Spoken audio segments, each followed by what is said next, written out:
In an interview with Charles Manson, Geraldo asked him, "How do you feel when Doris Tate shows up at your parole hearings?" Manson said, "Doris Tate has never come to any of my parole hearings." Manson was correct. Doris Tate never attended a Charles Manson parole hearing. She did attend hearings for those who were actually actively involved in the murders of her daughter. Hearings for Tex Watson, Charles Tex Watson, for Susan Atkins, and for Patricia Krenwinkel. But she did not attend the hearings for Charles Manson, and she explained that. She said, "Of the 7 murders I know about, this man did not commit one of them. He has taken the blame that should be put on others, particularly Tex Watson." She believed that the primary person to blame was Watson, along with Susan Atkins and Patricia Krenwinkel. Okay? And this whole idea that everybody has that they murdered for Charles Manson, they murdered at his command, may not be right. It's a very common perception. But it could be that the other people at that, who were surrounded by him, wanted to get Bobby Beausoleil out of jail, or that they had their own motives. Who knows, might have been drug connected.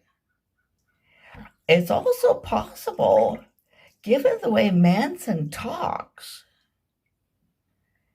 that maybe they misinterpreted something he said, and as saying that he wanted them to go out and murder people.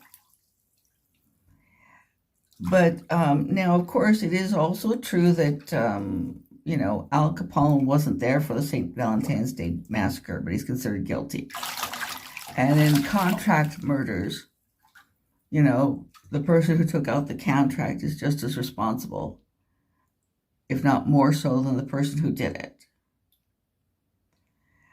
But this really wasn't that type of a case. The argument was that Manson was so incredibly persuasive that he commanded these people would do anything he wanted them to.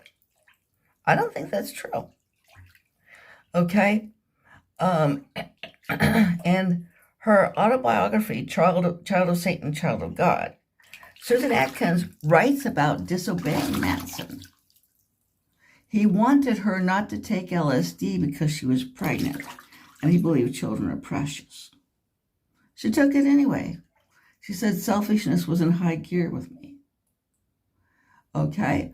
Tex Watson had